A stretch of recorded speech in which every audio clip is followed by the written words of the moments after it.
네, 감사합니다. 시작 기도 바치고 강의 시작하도록 하겠습니다. 성부와 성자와 성령의 이름으로 아멘. 사랑 많으신 하느님 아버지, 죽음 껴안기라는 주제로 당신이 사랑하는 아들, 딸들과 이야기를 나누고 있습니다. 아버지, 하실 수만 있다면 이 쓴 잔을 저에게서 거두어 주소서라며 십자가 죽음을 앞두고 애원하는 아들 예수님의 기도를 외면하면서까지 우리 인간에게 천국문을 열어주신 하느님 아버지, 우리 미약한 인간들은 그 극진한 사랑 다 깨닫지도 못하고 감사하지도 못합니다. 우리 모두 이 세상을 열심히 살아서 마지막 날 하늘나라에서 우리를 위해 십자가에 못 박혀 돌아가신 예수님 만나 얼싸 안으면서 당신을 직접 만나 뵈옵는 영광을 주소서. 우리 주 그리스도를 통하여 비나이다. 아멘. 성부와 성자와 성령의 이름으로 아멘. 참 예수님. 네, 반갑습니다.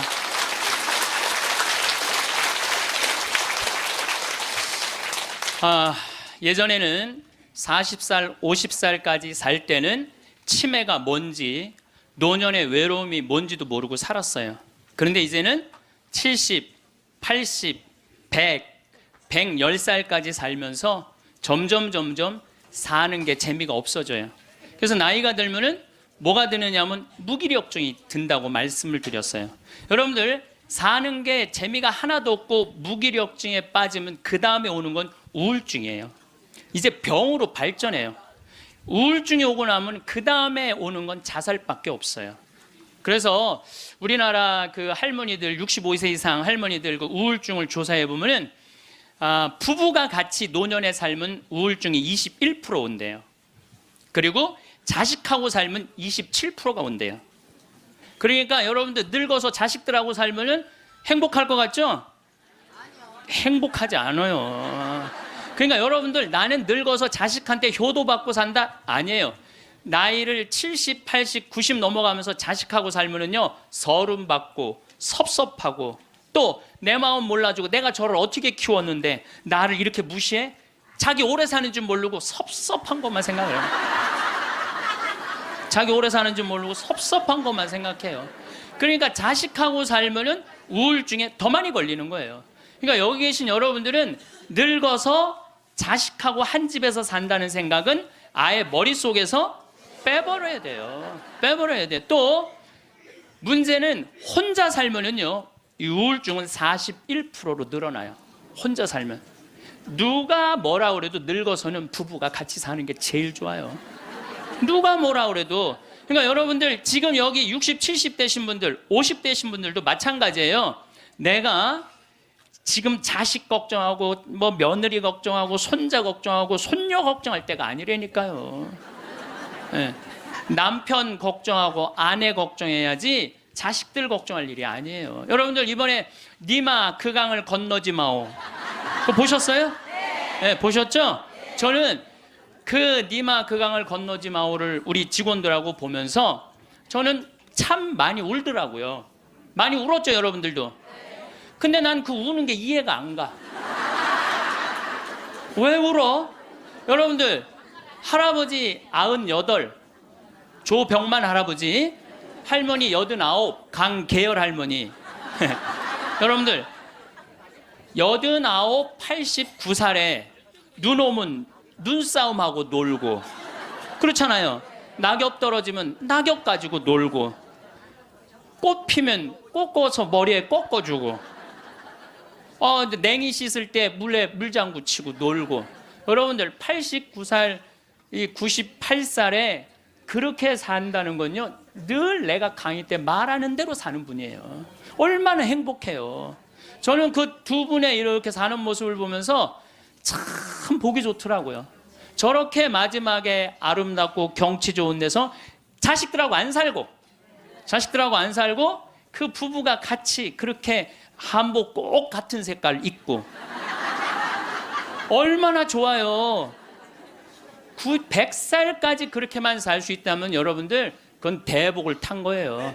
저는요, 중간에 무슨 장면이 나오느냐 하면은 이 할머니 생일날 자식들이 와서 밥을 먹다가 싸워요. 싸우는 거 보셨죠? 네. 뭐 네가 한번 아버지 아팠을 때 병원에 모시고 갔냐, 전화라도 한번 했냐. 그 싸우는 걸 보면서 많은 사람들은 가슴 아프게 생각을 하는데 전 전혀 그렇게 이건 여러분들 모두의 일이에요. 앞으로 대한민국의 모든 집에서 일어날 일이에요. 그리고 나는 그 자식들 100번 이해가 돼요. 100번 그 자식들 이해가 돼요. 여러분들 생각을 해보세요. 98이면 아들이 68살이야. 아들이 68살이면은 자기도 힘들어. 자기도 70에 들어섰는데 98살 먹은 아버지 언제 챙겨요? 98 먹은 아버지. 여러분들 생각을 해봐요. 예, 여러분들 딸이 하나 있는데 40살까지 시집도 안 가고 80 다 된 내 옆에 붙어 살아. 그럼 그 딸 이뻐요, 미워요? 그리고 그냥 돈이라도 벌어오면 좋은데 돈도 안 벌어와. 돈도 안 벌어오고 계속. 그리고 이런 우리나라 캥거루족이 몇 명이냐면은 100만 명이래요. 그러니까 어머니가 70, 80이 다 됐는데도 그 어머니 등골에 붙어서 빼먹는 거야. 자긴 돈도 안 벌고. 여러분들 그런 딸들이 자기가 독립하지 않고 계속 부모 힘들게 하면 그 딸 밉잖아요. 그럼 입장을 바꿔놓고 생각해보자 이거야. 내 나이가 60이 됐는데 아버지가 100살 되도록 안 죽고 계속 내 등에 붙어 살면은 60 먹은 자식은 힘들 것 같아요? 안 힘들 것 같아요? 똑같은 입장이에요. 계산상 안 맞는다는, 계산상.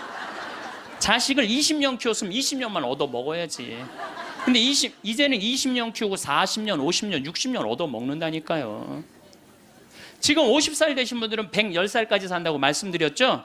그러면은 지금 50살 된 분들 110살까지 살면은요, 60살서부터 자식 기대고 산다면은요, 몇 년 얻어 먹는 거야? 50년 얻어먹는 50년.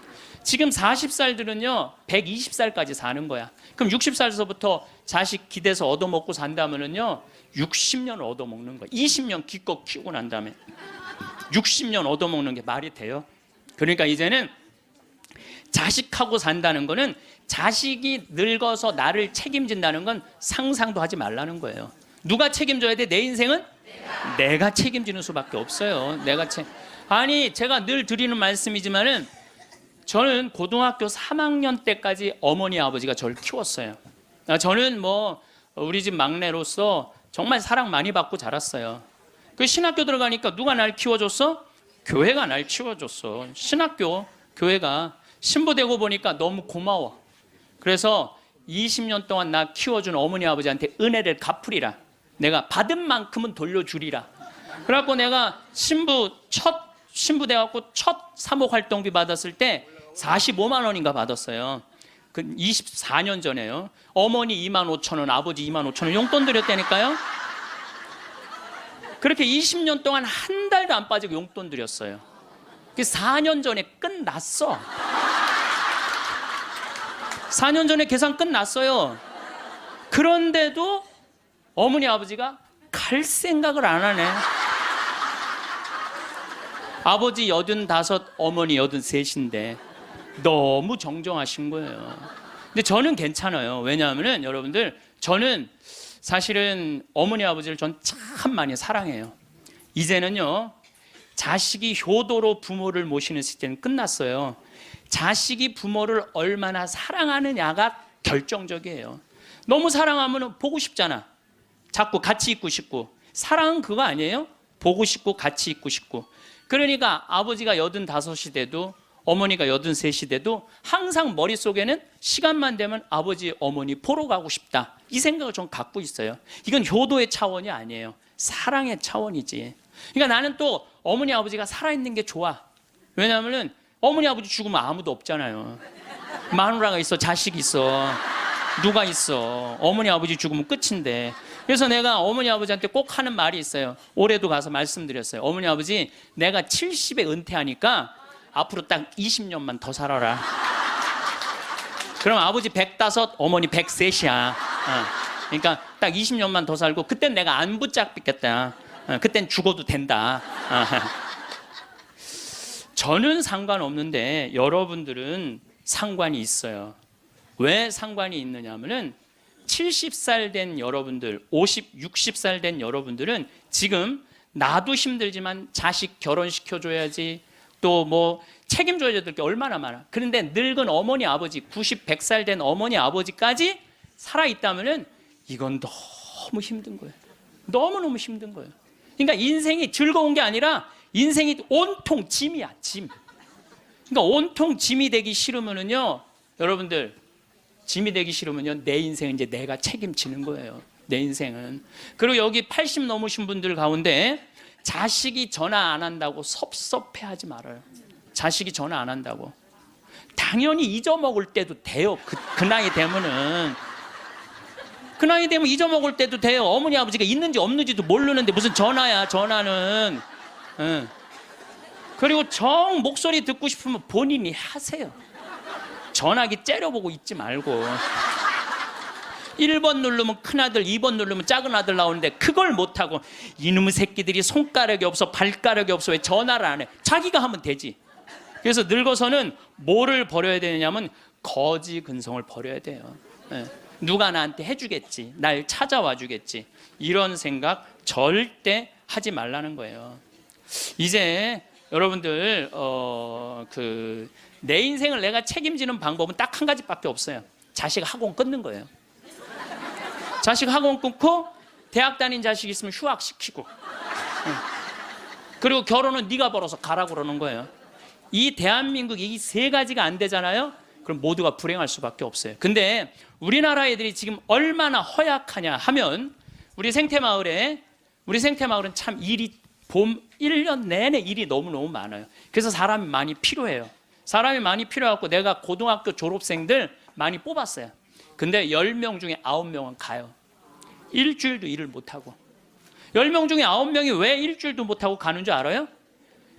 초등학교, 중고등학교 24시간 책상에만 앉아 있었던 애들이야. 책상에만. 그러니까 끈질기게 노동을 하는 걸 배워본 적이 없어. 여러분들 유럽 아이들, 미국 아이들은요, 이 스포츠를 너무너무 중요하게 여겨요. 그래서 토요일 날 일요일만 되면은 엄마 아빠들이 애들 운동하는 거 계속 지켜봐요. 그래서 내가 이번에도 그 미국 쪽에 이 워싱턴 쪽에 강의를 갔는데 그러더라고요. 여기 우리 사회는요, 운동을 못하면은 사람 대접을 못 받는다는 거예요. 자기 아들 지금 럭비를 시킨대. 우리나라 럭비를 시키는데 초등학교 6학년 애야. 너무너무 럭비를 잘한다는 거예요. 그러니까 그 럭비 데리고 다니는 게 일이야. 그러니까 걔네들은 기본 끈기가 있는 거야. 운동을 하니까. 근데 우리나라 애들은 운동이 어디 있어? 국어, 영어, 수학 외우느냐고 그냥 대학교 때까지 책상에 앉아 있는 거야.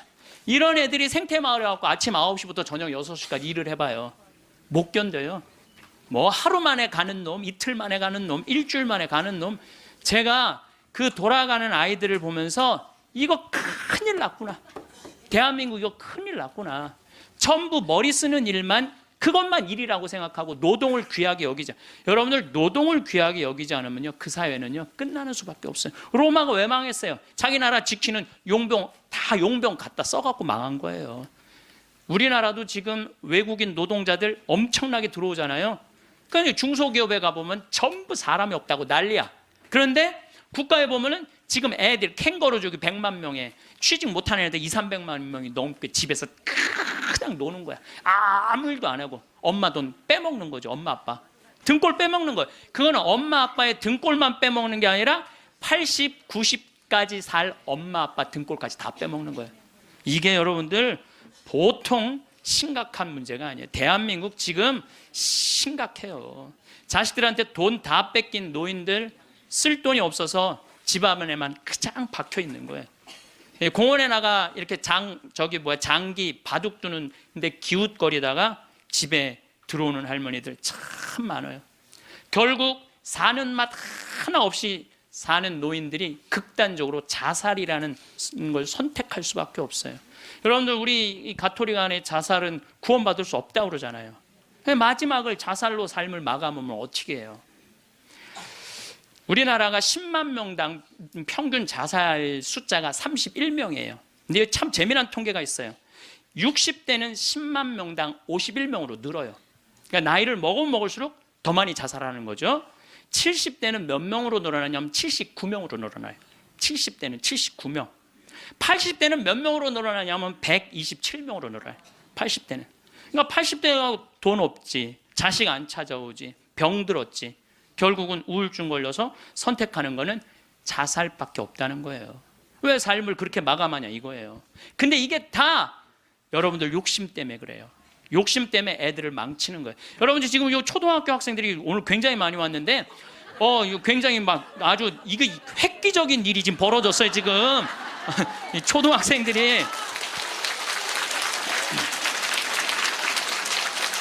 쟤네들이요 선행학습을 학원에 가서 한 번 하고 집에서 숙제하고 그리고 학교 가면은요 선생님이 가르치는 게 재미가 하나도 없대요. 세 번째 공부하니까.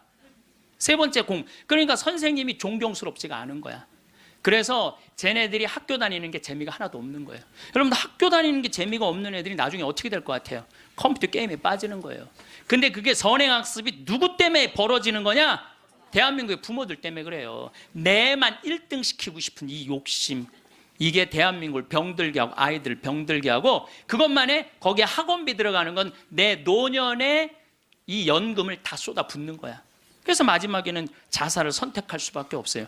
대한민국이 건강해지려면요 제가 농담으로 하는 얘기가 아니에요. 학원 끊고 대학 휴학시키고 지금 저기 집에서 노는 놈들 전부 공장에 취직시켜갖고 일시켜야 돼요. 그래야지 대한민국이 건강하게 살아가요. 여러분들도 살 끼고 자식들도 살 길이 그거예요.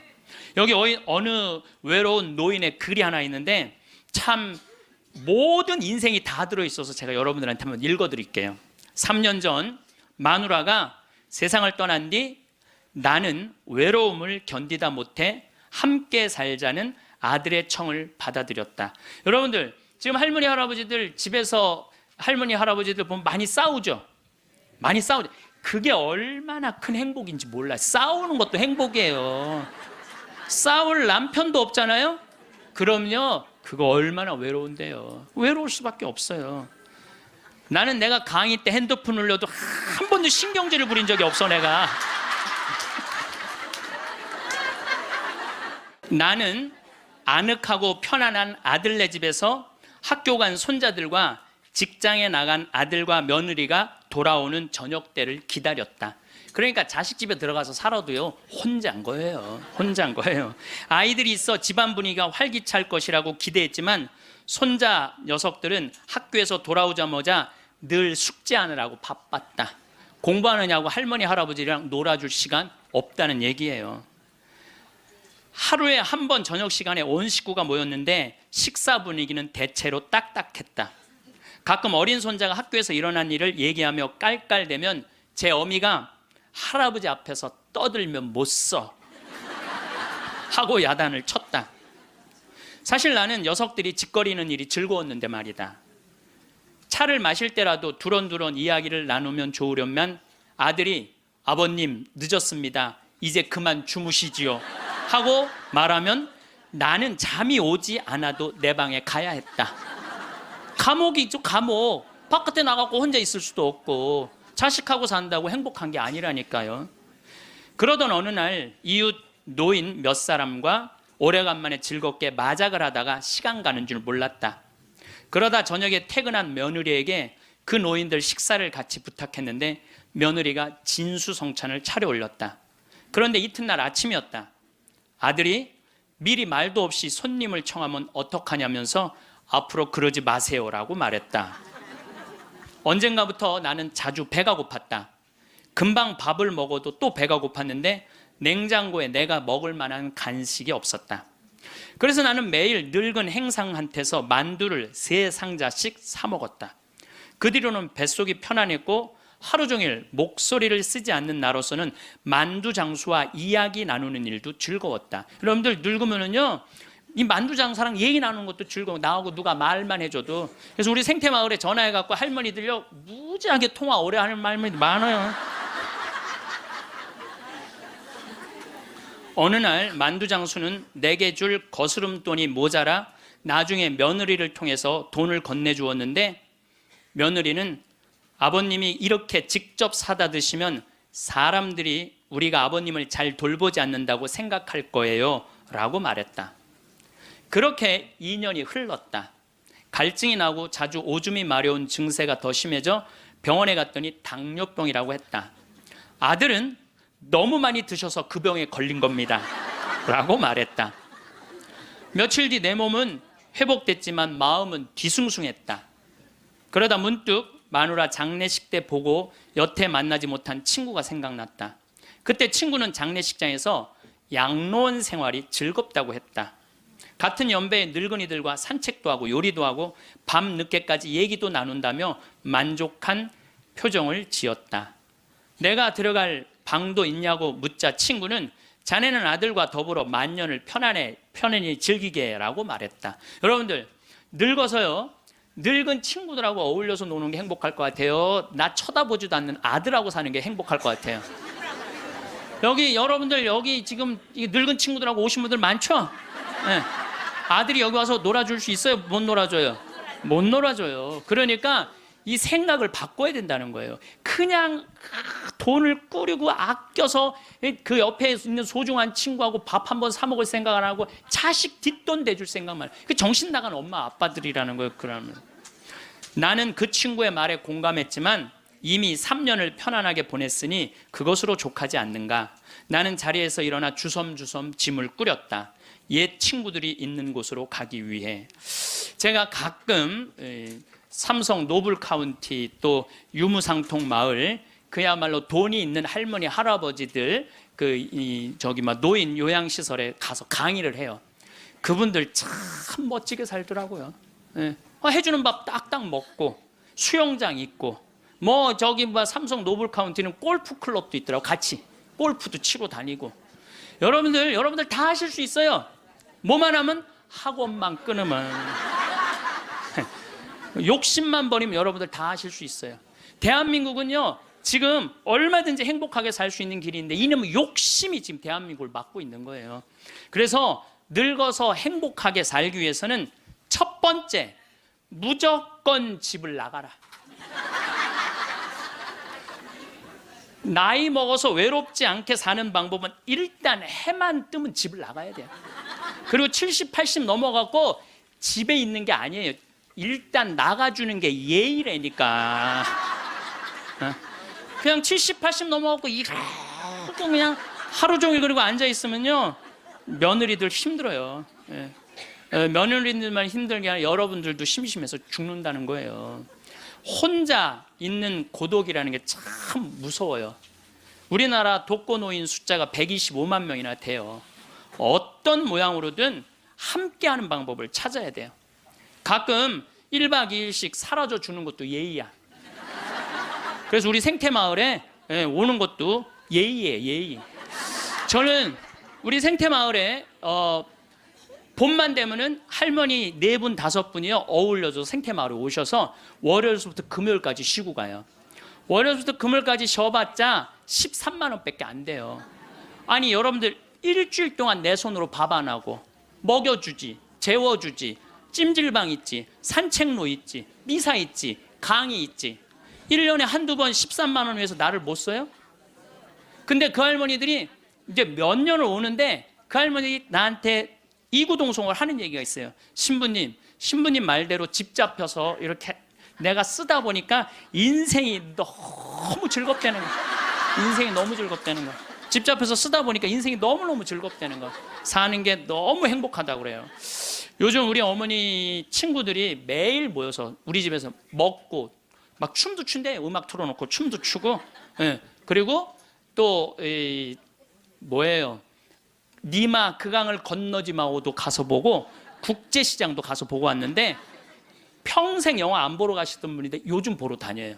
80세 돼 갖고. 근데 어머니가 하시는 말씀이 이제 사는 게 재밌대. 쓰니까 재밌는 거 쓰니까. 여러분들 국제시장에 유일한 내 귀에 들어오는 단어가 딱 하나 있어요. 이 한덕수라는 친구가 함흥 일사후퇴에서 오잖아요. 네가 장남이니까 네 책임져지라고. 그러니까 이제 자기가 대학도 못 들어가고 파독 광부가 되죠. 그런데 다시 돌아와요. 해양대학에 합격을 해요. 돌아와서. 근데 베트남 또 참전을 가요. 동생하고 꽃분이네 가게 그거 구한다고. 예. 근데 그 부인이 한마디 해요. 당신 왜 가족을 위해서만 사느냐고. 당신을 위해서도 살으라고. 당신을 위해서도 살으라고. 그런데도 이 사람은 끝까지 가족을 위해서 마지막까지 살죠. 그 여의도에서 막순이라고 함흥에서 놓친 그 이제 미국에 이제 입양돼 갖고 정말 눈물 콧물 다 빼죠. 근데 저는 이런 생각이 들어요. 대한민국에 지금 70, 80대 되신 분들이 이 나라 일으켜 세운 거예요. 이 나라 일으켜 세우고 고생이란 고생은 다 하고, 그럼 이제 호강할 때도 됐는데 아직도 뭐가 몸에 뱄냐면 나 같은 게 무슨 호강이야, 이런 생각을 하는 분들이 너무 많아요. 그래서 여러분들 제발 집을 나가세요. 네, 네. 집을 무조건 나가야 돼요. 집을 나가야지 집안에 있으면 안 돼. 그래서 월요일 날은 경북궁 쉬죠. 화요일 날은 경북궁, 수요일 날은 덕수궁, 목요일 날은 창덕궁, 금요일 날은 국립박물관, 토요일 날은 온양온천, 전철 공짜냐, 온양온천 갔다 오고, 일요일 날은 춘천 갔다 오고, 그렇게 계속 돌아다니는 거예요. 계속 돈 하나도 안 들어요. 다 무료 입장이야. 다 무료 입장. 내가 말하는 데는 다 무료 입장이야. 그렇게 계속 돌아다니다 보면은요, 죽을 때 어떻게 죽는다고? 지쳐서 죽는다니까. 지쳐서.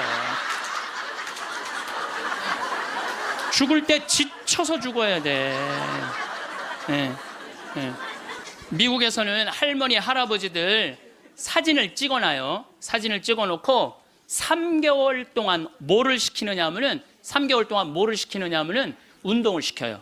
헬스도 하게 하고, 그 다음에 파티도 하게 하고, 럭비도 하게 하고, 그렇게 3개월 동안, 그 3개월 후에 다시 사진을 찍어요. 그랬더니 3개월 전에 찍은 사진보다 3개월 후에 찍은 사진이 훨씬 젊게 보이더라 이거예요. 사람은요, 어떤 마음을 가지고 사느냐에 따라서 생김새도 달라진다는 거예요. 나는 늙었어, 난 이제 죽을 거야, 죽을 날만 계속 기다리고 있잖아요. 그러면 그냥 죽는 거예요. 그 우리나라 그 의사 선생님들이 100살 넘은 분들한테 문의를 했어요. 손수건 있어요. 걱정하지 마세요. 여러분들이 너무 많아갖고 지금 더워서. 또 강원도는 오늘 영하 17도예요. 영하 17도라 내복을 입고 왔더니 우리는 내복을 안 입으면은 추워서 못 살아요. 어쨌거나 100살 넘은 분들한테 물어봤어요. 이렇게 100살까지 어떻게 건강하게 사느냐고. 근데 100살 넘은 모든 분이 똑같이 뭐라고 얘기냐면 해만 뜨면 집을 나간다는 거예요. 여러분들 오늘 해만 뜨면 여기 나오니까 좋아요, 안 좋아요? 좋잖아. 천주교가 얼마나 할 일이 많아요. 그래서 여러분들 나는 성당 다니는 거 나이 먹어서 참 좋다고 생각해. 성당 다니는 거. 성당 갈 때까지 걸어가요, 안 걸어가요? 올 때 걸어오고. 그리고 또 우리 천주교가 미사 참여할 때 그냥 놔둬요? 일어나라, 앉아라, 들어와라, 나가라. 얼마나 많이 시켜, 미사 때마다. 그리고 여러분들 나이 먹어서요, 이렇게 많은 사람들 속에 어우러져 있으면요, 자기가 의식이 젊어진대요. 그래서 뭐가 안 걸리냐면 치매가 안 걸리는 거예요. 치매가. 그래서 레주하는 할머니들이 되게 자다가 돌아가신대, 많이. 끝까지 활동한다가 지쳐서 죽는 거예요. 지쳐서. 레주하는 할머니들이 끝까지 활동하다가 지쳐서 죽는 거예요. 지쳐서. 그러니까 여러분들 성당 다니는 거 참 좋은 거예요. 그리고 제가 권하는 거는 무기력증에 빠지지 않기 위해서 가장 중요한 거 운동하는 거예요. 헬스 자전거 타는 거. 헬스 자전거 꼭 타세요. 허벅지에 근육이 풀리잖아요. 그때부터 누워서 똥오줌 싸는 거예요.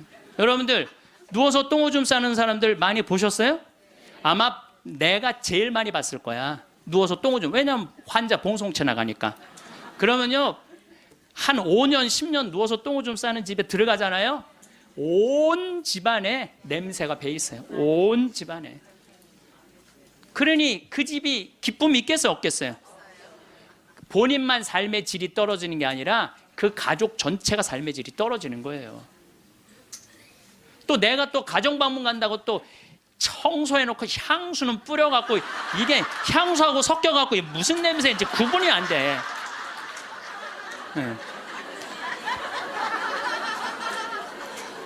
여러분들 나이 먹어갖고 미국은요, 제가 이거 여러 번 봤어요. 미국은요 90살이 넘어서 다리가 풀려갖고 거동을 못하는 분들한테 의사가 약 처방 안 해요. 뭘 처방하냐면 헬스장 가라고 그래요. 헬스장. 왜냐하면 몸에 근육이 있으면요 잠도 잘 와요. 몸에 근육이 있으면 잠도 잘 오고, 또 몸에 근육이 있으면은 누워서 똥을 좀 안 싼다는 거예요. 그래서 어떤 할아버지는 헬스를 하면서부터 어깨가 넓어져갖고 양복을 다시 맞추고 춤도 추고 그런다는 거예요. 또 나이 먹어갖고 좋은 건 춤추는 거예요. 이게 나이 먹어갖고 춤처럼 좋은 게 없다는 거예요. 가장 자연스러운 운동 중에 하나가 춤이라는 거예요. 그래서 요새 노인복지관에서 춤 프로그램이 참 많잖아요. 가서 춤만 추세요. 또 눈이 맞아갖고 막 뭐 결혼을 하느니 마느니.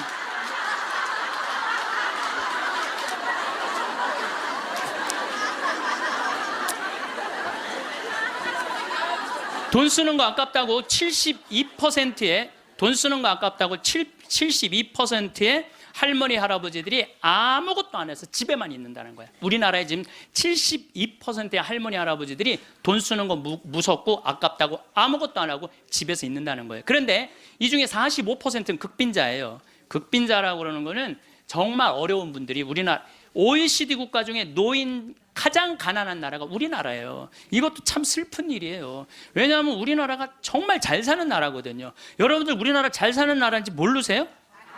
알죠?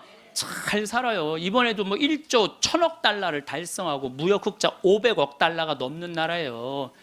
그런데 노인들은 OECD 국가 중에 가장 가난해. 이게 참 슬픈 일이에요.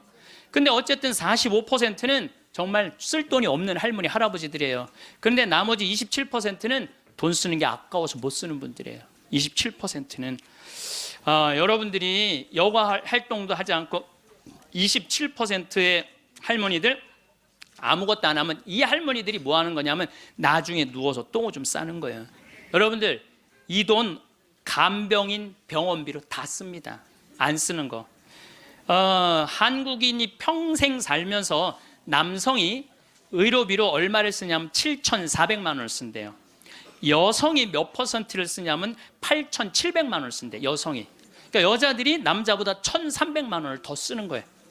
그런데 왜 더 쓰느냐 하면은 오래 살아서 더 쓰는 거예요. 똑똑하시네.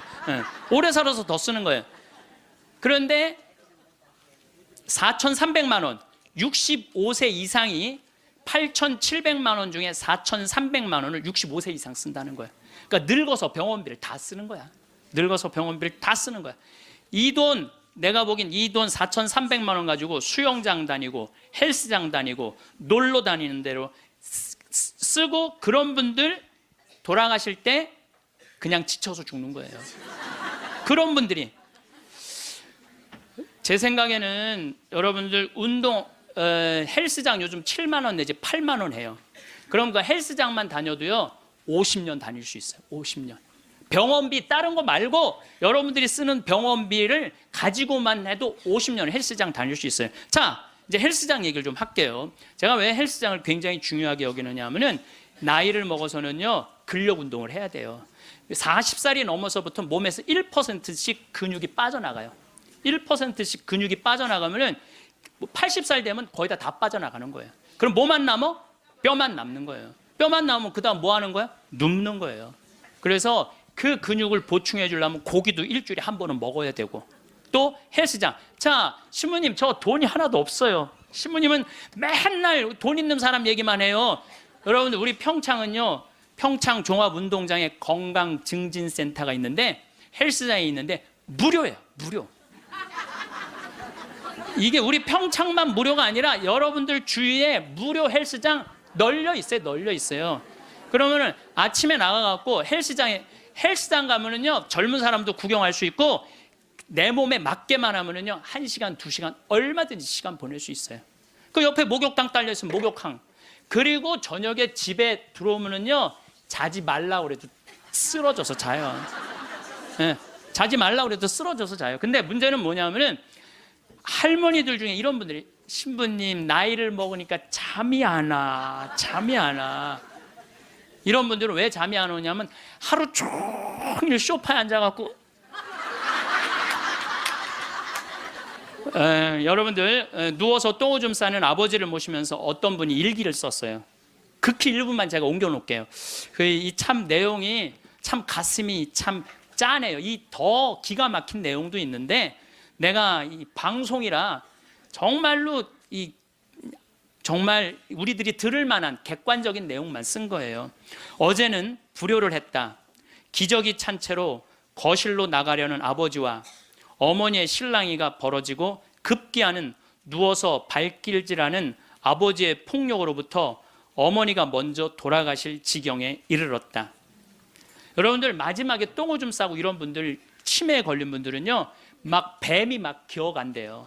천장에 뱀이 기어가고 천장이 막 무너지는 것 같고 극도의 공포에 사로잡힌대요.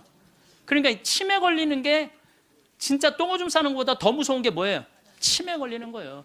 근데 진짜 무서운 건 치매에 걸려갖고 똥오줌 싸는 거예요.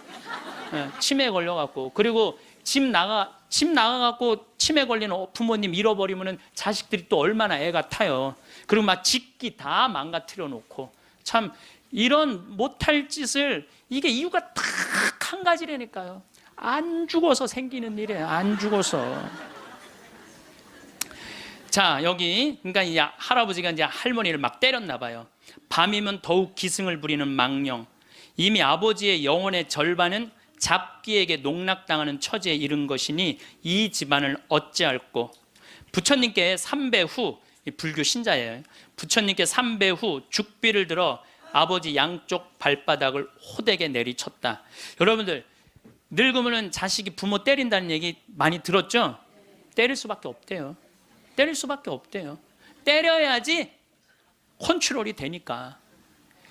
하늘은 어찌 나를 이토록 침통하게 만드는 것일까? 아버지가 돌아가셨다. 염을 할 때 무릎 꿇고 용서를 빌었다. 잘못했습니다. 용서해 주세요. 용서해 주세요. 수도 없이 눈물로 용서를 빌었다. 그러니까 제 생각에는 자식들한테 이런 고통 주기 싫으면은 자기 인생은 누가 책임지는 거야? 자기가 책임져야 돼. 나이 들어 자식에게 의존하는 마음 자체를 없애야 돼요. 끝까지 내 힘으로 화장실 가고 돌아다닐 수 있을 때까지 돌아다니라는 거예요. 저는 지난 가을에 우리 어머니 아버지가 우리 생태마을에 오래간만에 오셨어요. 근데 아버지가 주치를 참 잘 캐요. 아버지 산삼도 잘 캐지만 주치, 3대 명약이 있다고 그러잖아요. 산삼, 주치, 동충하초. 근데 우리 아버지는 산삼도 캐서 나 먹이고 동충하초도 주치도 캐서 먹여요. 그러니까 우리 아버지가 가을 내내 산에 다니면서 주치를 캤어요. 인터넷 가서 찾아보세요. 네.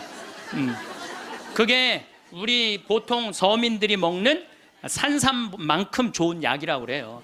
그러니까 빨간 건데 어쨌든 그거를 아버지가 가을 84살 드신 아버지가 아침만 해만 뜨면 산에 올라가셨어요. 근데 저는 말리지 않았어요. 왜 말리지 않았느냐면은 그게 아버지의 기쁨이고 그 걱정은 되죠. 84살에 산에 들어가고 길을 잃어버리거나 낙상을 하거나 그럼 걱정은 돼요. 그래도 나는 아버지 그냥 산에 가시게 했어요. 왜냐하면 아까 그 외로운 노인의 얘기처럼 아버지 방에 들어가서 쉬시라고 가만히 있으라고 그게 노인한테 못할 짓인 거예요. 그래서 산에 가고 얼마나 신나게 주치를 캐오고 더덕도 이게 산에 이제 주치를 캐갖고 오면은 그게 자랑스러우신 거야. 그래갖고 큰 걸 캐오시면 내 손을 꼭 잡고 당신 방에 데리고 들어가세요. 큰 거 보여주려고 이게 신부님 이게 한 50년 된 거라고. 그럼 나는 다른 거 하나 이야 우리 아버지 최고다. 우리 아버지 최고다. 역시 우리 아버지가 최고로 멋있는 분이다. 그 아버지 너무너무 신나게 가을 내내 산에 다니면서 주치를 캐셨어요. 어머니는 또 그거 다려갖고 내가 강의 이제 지난 대림절에 하루도 안 쉬고 강의 다니잖아요. 그럼 밤 12시까지 기다리고 있는 거예요. 그거 그걸 먹인다고. 아버지는 산에 가서 큰 죽을 둥 살 둥 주치캐로 다니고 어머니는 또 밤 12시까지 그걸 다려놓고 아들 강의 끝나면 먹이려고.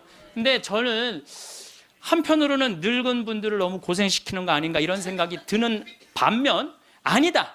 저러다가 차라리 지쳐서 돌아가시는 게 낫다.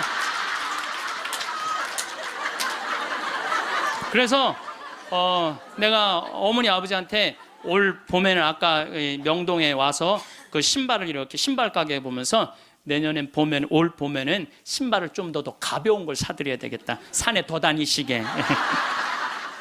내가 살고 있는 집 이름이 성 필립보 생태마을이에요.